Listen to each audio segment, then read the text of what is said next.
नमस्कार दोस्तों, मैं राकेश वर्मा आप सभी का स्वागत करता हूं आपके अपने परिवार एसएन गुरुकुल पर। साथियों, आप सभी को ज्ञात है 15 मार्च 2024 को बीपीएससी आयोग के द्वारा बीपीएससी टीआरई 3.0 अर्थात शिक्षक भर्ती परीक्षा की आयोजन किया गया था।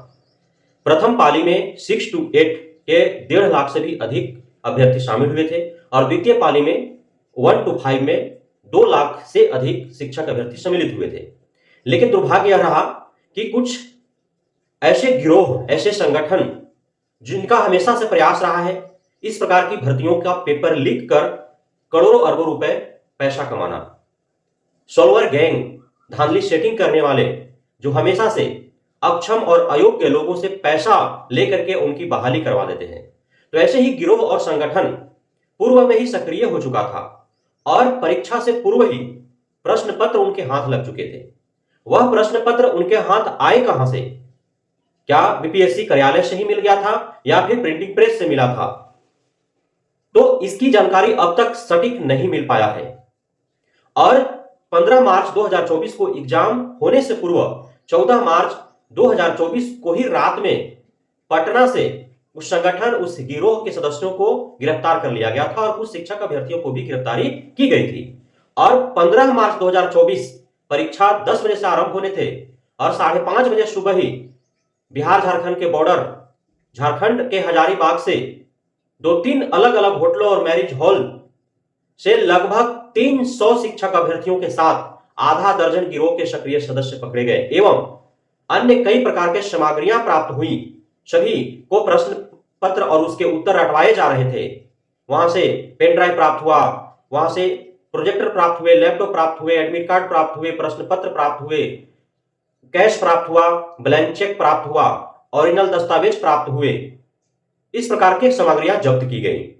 उसके बाद दूसरे दिन बिहार के आर्थिक अपराध इकाई के द्वारा एक प्रेस रिलीज कर और यह सार्वजनिक तौर पर जानकारी प्रदान की जाती है कि 15 मार्च 2024 को हुए बीपीएससी टीआरई 3.0 दोनों पालियों के प्रश्न पत्र पूर्व में ही लीक हो चुके थे। अर्थात टीआरई 3.0 जो है उसमें पारदर्शिता नहीं बरती गई है, वो अपारदर्शी है, कदाचार मुक्त नहीं है बल्कि कदाचार युक्त है। उस परीक्षा को रद्द किए जाना चाहिए।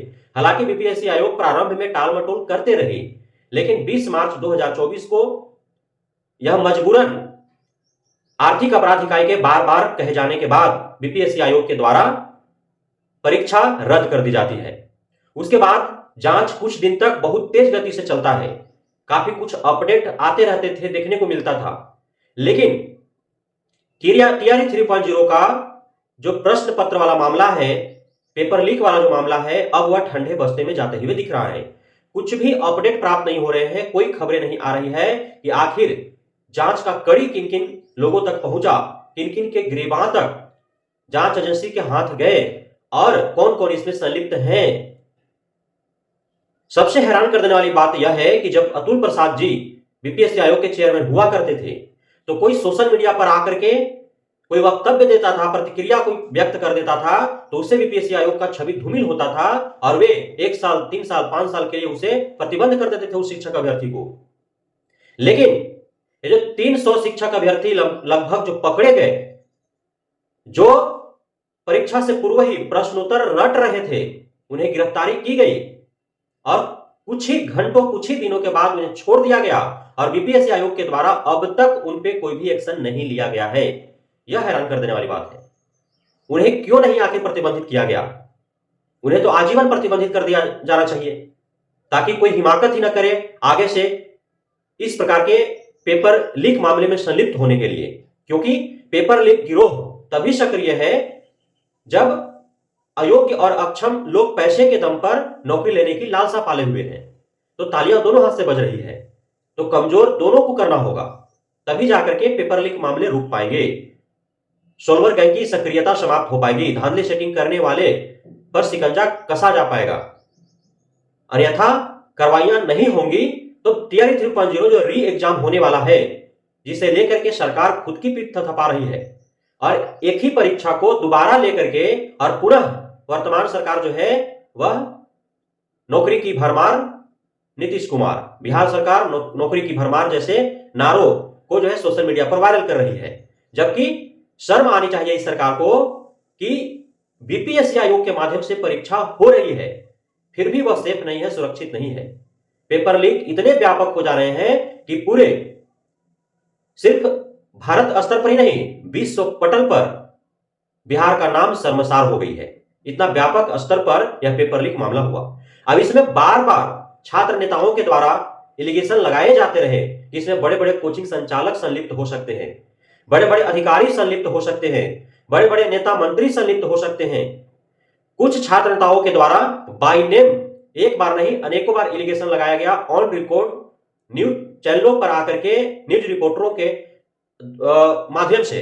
बावजूद इसके आर्थिक अपराध इकाई के द्वारा उन लोगों तक जांच की कड़ी अब तक नहीं पहुंच पाई है। यदि छात्र नेता गलत है तो फिर उन पे कार्रवाई होनी चाहिए जिनका वो नाम ले रहे हैं। फिर वे क्यों नहीं उन छात्र नेताओं पर मानहानि का केस दर्ज कर रहे हैं? सोचने वाली बात है। खान सर का नाम आया, शशि शरण सर का नाम आया, अशोक चौधरी का नाम आया, ये सब संदेह के घेरे में है ना। अन्य कई और नेता मंत्री या फिर अन्य विभागों के आला अधिकारी, बीपीएससी आयोग के आला अधिकारी, कर्मचारी पदाधिकारीगण, ये सभी संदेह के घेरे में है।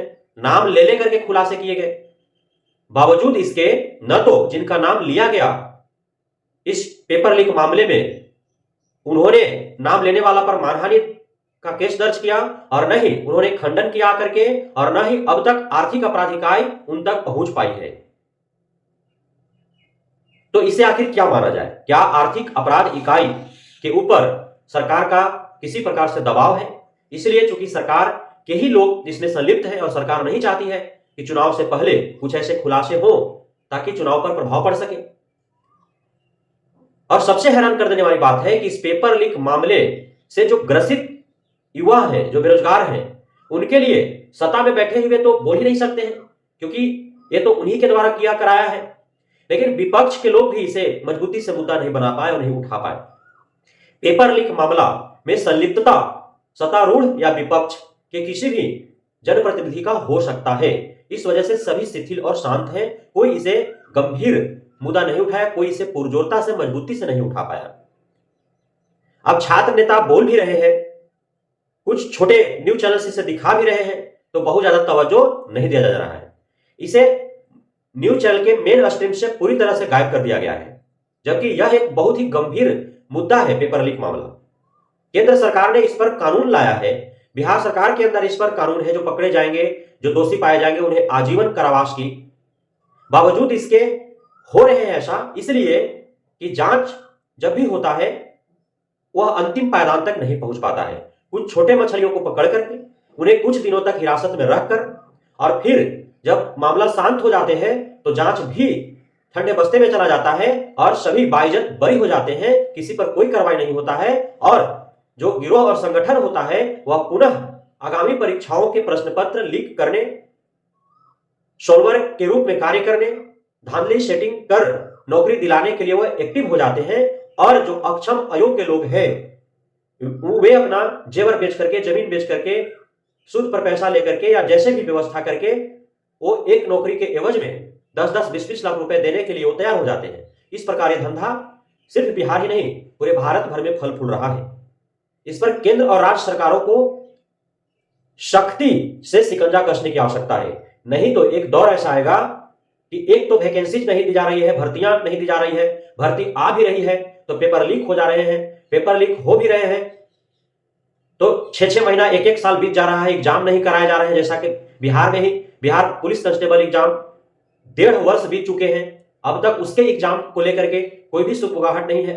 यूपी में 3-3 परीक्षाओं के पेपर लीक हुए, वहां पे परीक्षा कब होंगे इसकी कोई सुगबुगाहट नहीं है। अब बीपीएससी टीआरई 3.0 परीक्षा दोबारा होने के लिए जून महीना जो है वो तय किया जा रहा है कि 4 जून को मतगणना है, उसके बाद 4 जून से 15 जून के बीच कभी भी परीक्षाएं ले ली जाएंगी। अब इसकी क्या गारंटी है कि जो जून में परीक्षा पुनः जो होगा बीपीएससी टीआरई 3.0 वह कदाचार मुक्त होगा, उसमें सोल्वर गैंग सक्रिय नहीं होंगे, उसका पेपर लीक नहीं होगा, उसमें धांधली सेटिंग नहीं चलेगा। इसकी क्या गारंटी है? क्योंकि अब तक जांच की कड़ी अंतिम पायदान तक नहीं पहुंच पाई है। बड़े मछलियां अब भी बाहर हैं, तो जब बड़े मछली बाहर हैं तो उनके संरक्षण में चूंकि बेरोजगारी इतना है कि कुछ गिरोह पनप जाएंगे स्वयं ही। एक विशाल गया है तो कई विशाल खड़े हो जाएंगे।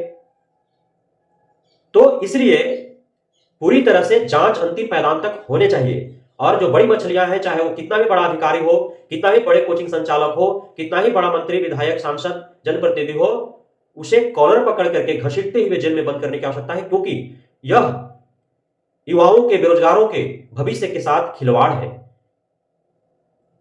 तो अब जांच की कड़ी कहां तक पहुंची, किन किन लोगों तक पहुंची, बीपीएससी आयोग से जो प्रश्न किए गए थे आर्थिक अपराध इकाई के द्वारा, उसका जवाब मिला कि नहीं, जो प्रिंटिंग प्रेस वालों से पूछा गया था प्रश्न, उसका जवाब मिला कि नहीं। अब तक यह अंधकार में है, किसी को कुछ भी समझ में नहीं आ रहा है, कुछ पता नहीं चल पा रहा है, कोई अपडेट नहीं आ रहे हैं कि क्या कुछ हो रहा है। सूत्रों के हवाले से खबर भी नहीं आ रही है। सभी न्यूज चैनल, सभी समाचार पत्र जो है चुनावी मोड में है। सिर्फ उन्हें यह फिक्र है कि कौन किसके लिए क्या बोला, सिर्फ एक दूसरे की प्रतिक्रिया ले रहे हैं, ब्रेकिंग बना रहे हैं। मीसा भारती ने नरेंद्र मोदी को लेकर के क्या बोला, नरेंद्र मोदी ने लालू को लेकर के क्या बोला, तेजस्वी ने क्या बोला, राहुल ने क्या बोला, अखिलेश ने क्या बोला, ममता ने क्या बोली, मायावती क्या बोल रही है, साउथ के स्टालिन क्या बोल रहे हैं, असम के बिस्वा क्या बोल रहे हैं, हिमाचल में क्या हलचल है। तो ये सिर्फ प्रतिक्रियाएं ले जा रही हैं, लेकिन जो मुख्य मुद्दा है, बेरोजगारी, किसानों का, महिला सुरक्षा का, महंगाई का, भर्ती को लेकर के, पेपर लीक को लेकर के, भुखमरी को लेकर के, प्रेस की स्वतंत्रता को लेकर के, इन मुद्दों पर कोई भी विचार नहीं हो रहा है। कोई इन मुद्दों पर चुनाव नहीं लड़ रहा है। कोई मछली खाते हुए वायरल कर रहा है वीडियो, कोई संतरा खाते हुए चिढ़ा रहा है किसी को, तो कोई किसी को जेल भेज रहा है, कोई किसी को धमकी दे रहा है। बस यही सब चल रहे हैं। इसलिए अब युवाओं को जागना चाहिए और किसी से संतुष्ट नहीं है तो A-Note-TA पर जाकर के बटन दबाएं। बहुत बहुत धन्यवाद आप सभी साथियों का हमारे साथ जुड़े रहने के लिए, बढ़ने के लिए, मित्रता प्यार देने के लिए, हम पे भरोसा बनाए रखने के लिए। जय हिंद।